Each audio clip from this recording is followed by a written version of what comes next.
Hey everyone, thank you so much for joining us here on GoLocal Live for the Navigant Credit Union Broadcast Center. I'd like to say hello and welcome to Allison Bernier.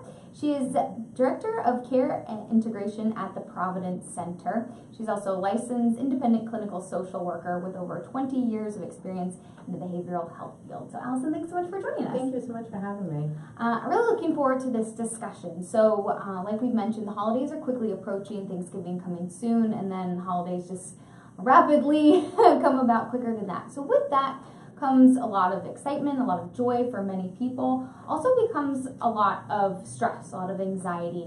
And so this can be a tough time for people in multiple ways. Those dealing with mental health issues, and also comes a tough time for people in recovery. So we wanted to bring you in, get a little bit of your expertise dealing with this kind of tough time of year, and find out some resources that are available through the Providence Center. So talk to me a little bit about what this time of year can mean and bring about for people that are in the process of recovery. Sure. So it is a very stressful time for most of us, with holiday shopping and all the parties and planning, and wanting to make everything perfect, spending time with family and friends. People in recovery can have even a more difficult time because of all the holiday parties and all the festivities where the majority of the time alcohol, is being served. So I think for them, they need to be more aware of it, and I think it's important for all of us to be aware, especially if you are having these parties, that there could be people, your friends or family members, who are struggling, and to make sure that you're being supportive for them.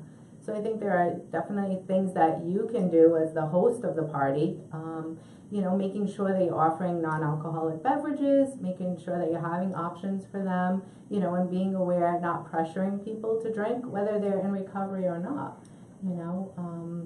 This is definitely a stressful time. This is also a time where a lot of accidents are happening, due to alcohol use.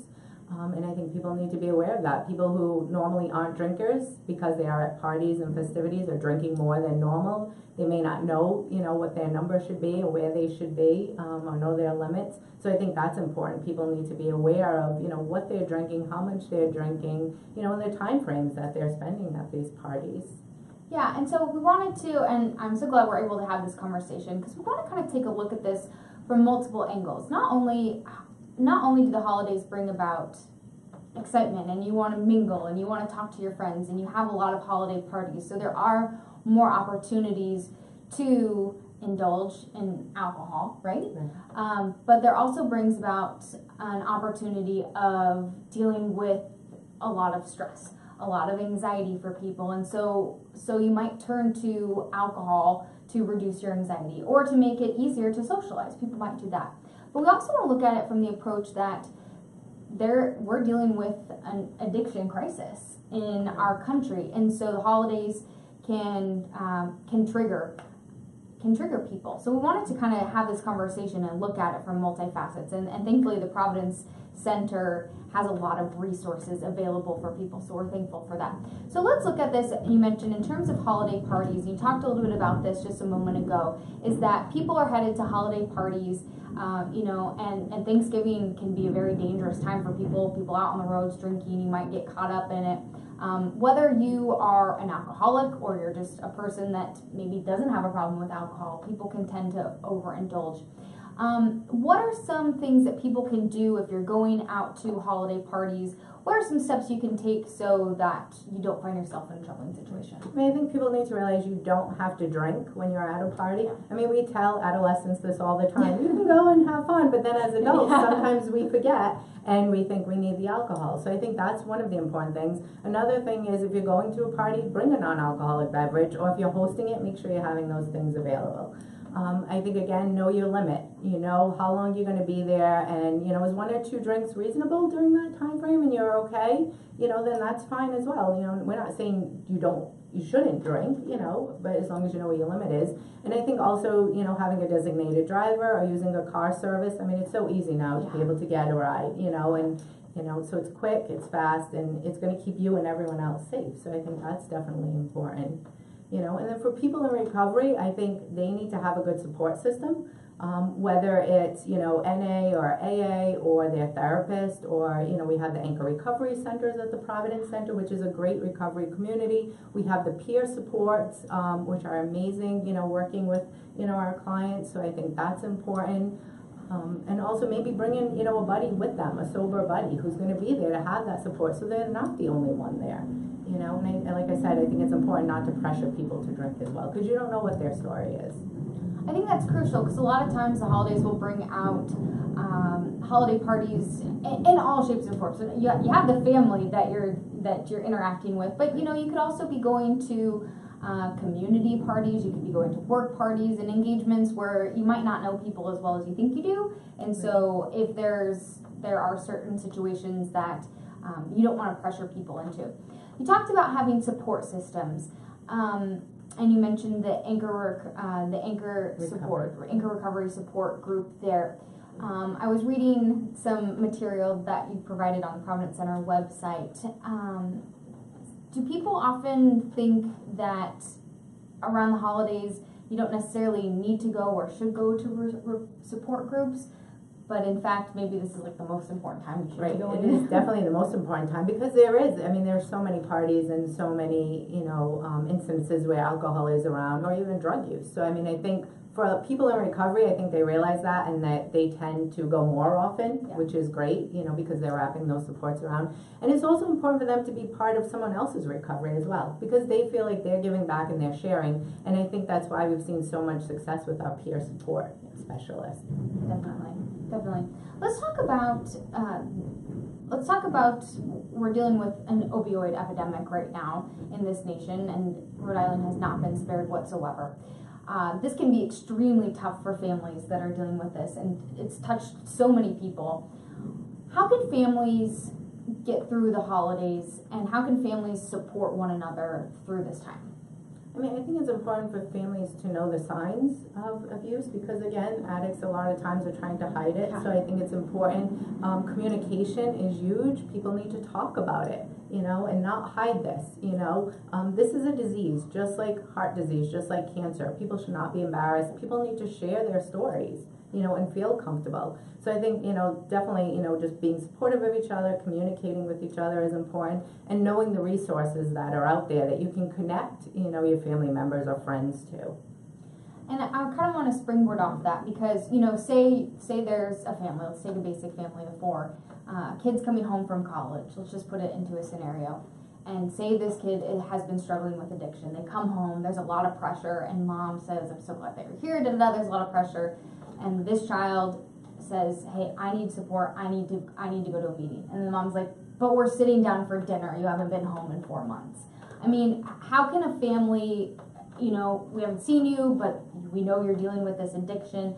Like, what can families do to understand, a person is struggling with this addiction, and they need to understand, to get through this. There's a lot of pressure with the holidays. There is a lot of pressure. And I think it's extremely important for families to realize when someone is asking for help, you need to do it right then and there. Yeah. If they're ready, that's the time to get them into treatment. Because if they don't want the help, you can do anything possible, but it's not going to work. They need to want this. So if they're asking for it, do it right away. Okay. What are some tools that people can use if they feel like they are in maybe a relapse mode through the holidays? If people are feeling stressed, if they're feeling anxious, or say they're at a party, or they're feeling, whether it's alcohol or a substance, what are some things that people can use tool-wise so that they don't relapse? Right. I think it's important in general, just for self-care, taking care of yourself, making sure that you are using your healthy coping skills, whether it's deep breathing, relaxation techniques, yoga, listening to music, whatever it is that helps you to feel better. And that's important for all of us, whether you're in recovery or not. Those are important things to do. So, I think that's one thing, especially during the holiday season, is to pay more attention to that and put more effort into taking care of yourself. The other things is to have that supports around you, going to more meetings, meeting with your therapist or, a peer or whatever your support group is, making sure that, you have them around and that you're connected. Okay. What I think is so valuable about those tools is that I think those coping mechanisms are so important for people at all points in time. Like you said, doing yoga, deep breathing, having a support system. So if you find yourself during the holidays being extremely stressed out or having anxiety, and maybe and you're not struggling with addiction, but you're having these problems, you know, find something that works for you rather than turning to a crutch, right? Exactly, right. I mean, and a lot of people use substances to self-medicate, you know, when we want to find the healthy coping skills. Okay. So if you do find yourself and if you find yourself that you have used substances to self-medicate, what are some signs? Maybe they haven't been to the Providence Center before, but what are some signs if people see this and think, maybe I do need to get help? Right. And I mean, I think a lot of times it's friends or family members may say something, they're noticing a change in your behavior. You know, you might notice, you know, you're not sleeping the same, you're not eating the same, you're not as involved, you're not, you know, doing some of the same things that you used to enjoy doing. You know, and that goes with, you know, either addiction or even mental health illness, depression, anxiety, things like that. Anytime you notice a drastic change, you know, and you're not participating in the same types of, you know, activities that you did enjoy in the past. So that's an important, you know, time to kind of look at, like, what's going on, and, you know, maybe this is becoming a problem, you know, and hopefully catch it right away, you know, and get the help that you need. Okay, great. And so as we move closer into the holiday season, we hope that all of you are staying healthy and staying safe and staying responsible. And if you do need assistance in any way, you can reach out to the Providence Center because they do have great resources available. We do have an emergency number as well that's available 24/7. I mean, that's throughout, you know, the Providence and all of Rhode Island that someone can call. There's always a clinician on call. So even if you're not sure and you just need to talk with someone or you wanted to get resources, that's always available for everyone. And those numbers are on our website. And how much do you find people coming to you that are unsure if they have a substance abuse problem versus a mental health problem, and how much is it just so closely connected? I mean, we see a lot of dual diagnosis clients where it is connected, you know, and a lot of times they'll come for one thing, and then when we're doing the assessment and as they're going through treatment, then they're realizing how this all connects together. So, but there is a, you know, a great connection between that. And I think as we move forward into the holidays, that hopefully people can understand what they're going through and realize it's okay and make those healthy choices. Right, and that they're not alone. There's a lot of help out there, you know. Exactly. And so getting help the safe and healthy way. So you can, what we'll do is we'll provide links to their resources as well, and the Anchor Recovery Group. I mean, I was looking at the schedule. There are sessions every day, right? Yes, yep. There's NA meetings there, AA meetings there. They also do some yoga. There's employment services there. There's so many things going on. They do sober activities. They had like a big Halloween party. I know they're doing like cookies with Santa. So and it's always like fun family events so that everyone can go and enjoy, you know, these sober times. I think that's an important message to highlight is that, and I was reading a couple articles with this, is that good advice might be, you know, go to the event to enjoy it, experience. Don't make the event be planned around alcohol. Exactly. Right. Yeah, I think that's a good way to look at it. Right, remember, holidays is all about friends and family. It's not about the alcohol. There you go. Well, Allison, thank you so much for joining us today. I really appreciate it. If you want more information on the Providence Center or any of their support systems, we'll put links to them on our website, GoLocal Prov. So please hang tight, everyone, as we get set up here for our next guest on GoLocal Live.